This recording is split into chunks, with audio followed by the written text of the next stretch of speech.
A'udzu billahi minasyaitonir rajim. Bismillahirrahmanirrahim.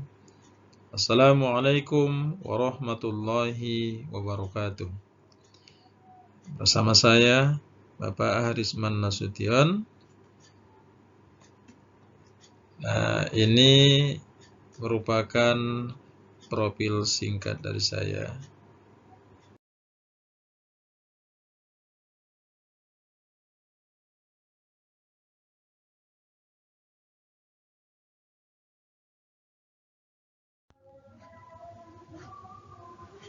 Pada kesempatan yang baik ini, kita akan membahas tentang sumber hukum Islam yang muttafaq, ataupun sumber-sumber hukum Islam yang disepakati para ulama.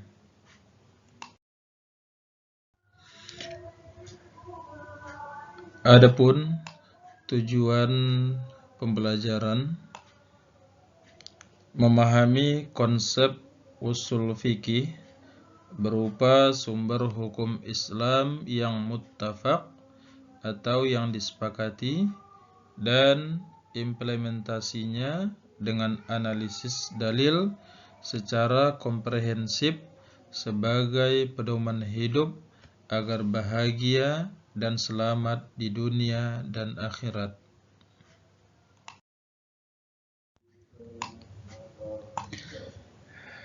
Adapun sumber hukum Islam yang muttafaq yang pertama adalah Al-Quran. Al-Quran adalah wahyu yang diturunkan dengan lafaz bahasa Arab dan maknanya dari Allah Subhanahu wa ta'ala melalui wahyu yang disampaikan kepada Nabi Muhammad sallallahu alaihi wasallam. Ia merupakan dasar dan sumber hukum utama bagi syariat. Dalam hubungan ini, Allah Subhanahu wa ta'ala menegaskan dalam Al-Quran, Bismillahirrahmanirrahim, Inna anzalnahu Qur'anan Arabiyyan la'allakum taqilun. Sesungguhnya kami menurunkannya berupa Al-Quran dengan berbahasa Arab agar kamu memahaminya.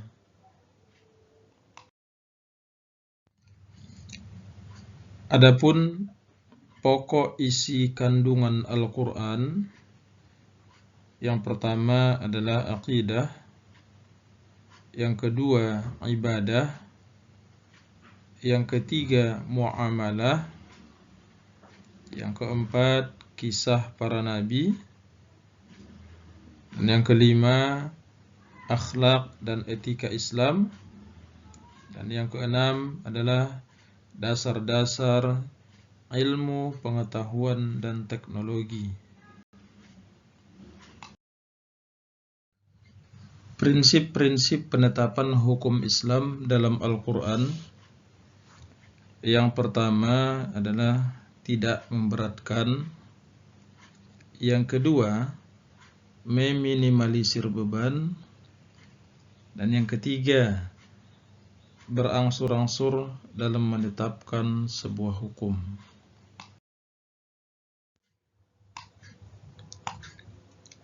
Adapun sumber hukum Islam yang disepakati, yang kedua adalah al-hadis.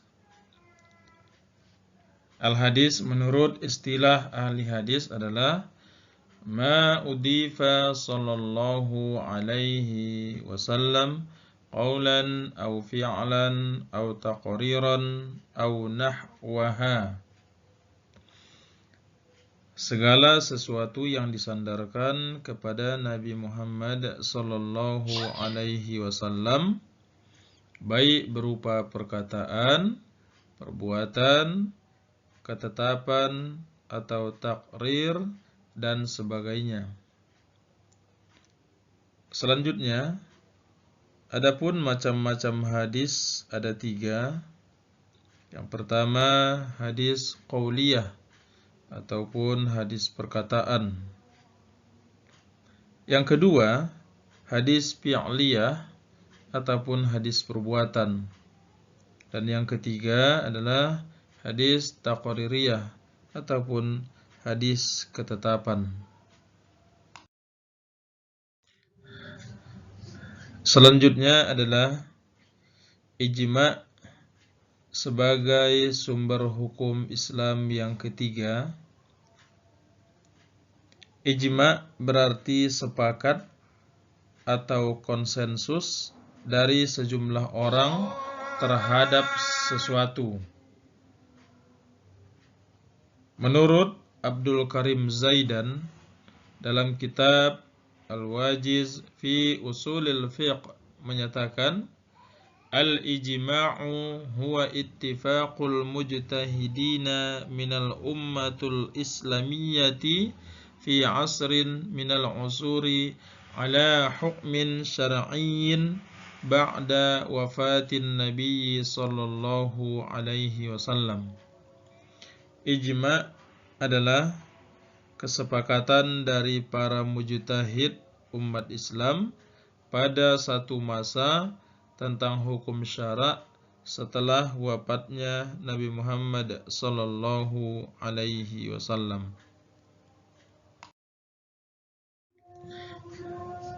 Adapun yang selanjutnya adalah qiyas sebagai sumber hukum Islam yang keempat. Secara bahasa, qiyas diartikan dengan mengukur sesuatu dengan sesuatu yang lain. Adapun secara istilah, di kalangan ulama usul terdapat sejumlah definisi.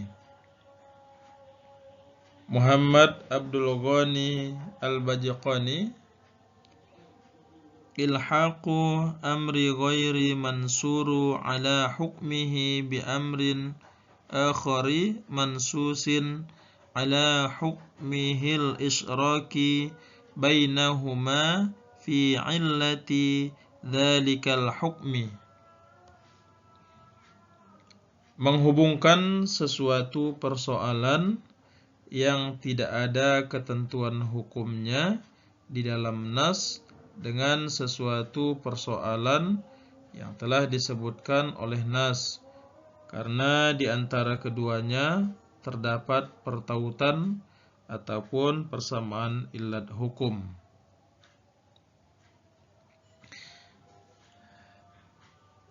Demikian pembahasan singkat tentang sumber hukum Islam yang muttafaq ataupun sumber hukum Islam yang disepakati.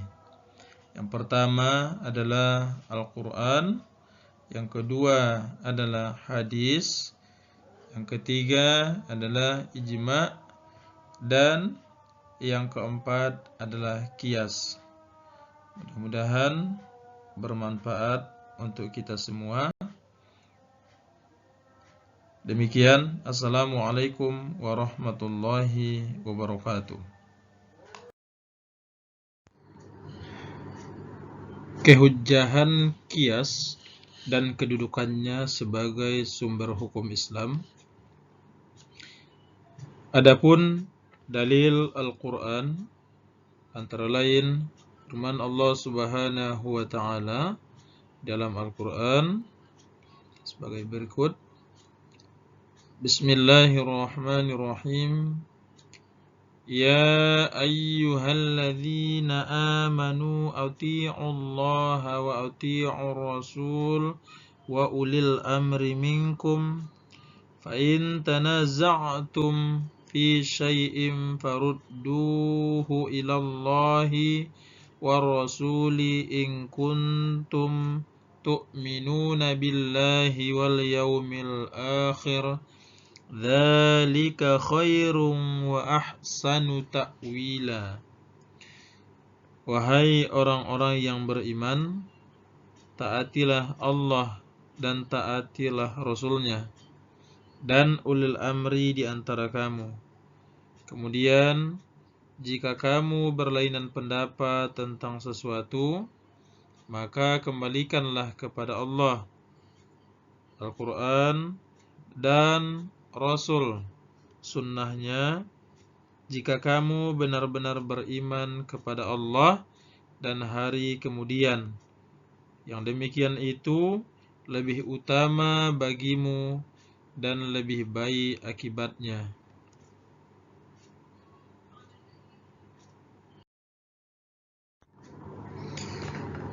Dalil hadis, qala kaifa taqdi idza 'arada laka qada'un, qala aqdi bi kitabillahi, qala fa in lam tajid fi kitabillahi, qala fa bi sunnati rasulillahi sallallahu alaihi wasallam, qala fa in lam tajid fi sunnati rasulillahi sallallahu alaihi wasallam wala fi kitabillah, qala ajtahidu ra'yi, fadaraba rasulillahi sallallahu alaihi wasallam sadarah wa qala alhamdulillahilladzi wafaqa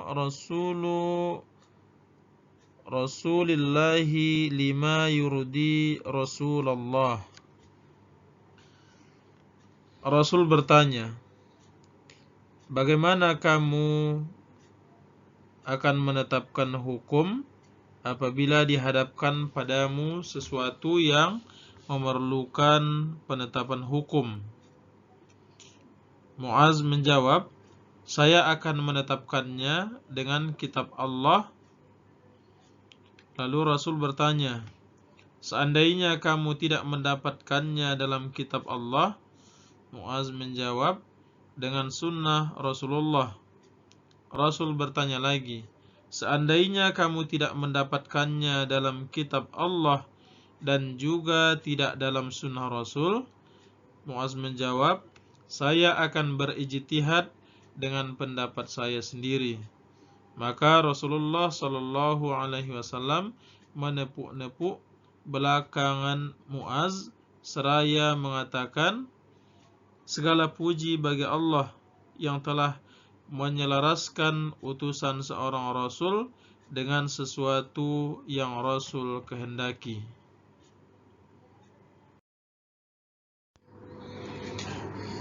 Adapun sebagai kesimpulan dari pembahasan sumber hukum Islam yang muttafaq ataupun sumber hukum Islam yang disepakati, yang pertama adalah Al-Quran, merupakan wahyu yang diturunkan dengan lafaz bahasa Arab dan maknanya dari Allah Subhanahu wa ta'ala melalui wahyu yang disampaikan kepada Nabi Muhammad sallallahu alaihi wasallam. Ia merupakan dasar dan sumber hukum utama bagi syariat. Yang kedua, al-hadis adalah segala sesuatu yang disandarkan kepada Nabi Muhammad sallallahu alaihi wasallam, baik berupa perkataan, perbuatan, ketetapan atau takrir dan sebagainya. Yang ketiga, ijma' adalah kesepakatan para mujtahid umat Islam pada suatu masa atas sesuatu perkara hukum syara'. Yang keempat, qiyas adalah menghubungkan sesuatu persoalan yang tidak ada ketentuan hukumnya di dalam nas dengan sesuatu persoalan yang telah disebutkan oleh nas, karena di antara keduanya terdapat pertautan ataupun persamaan illat hukum.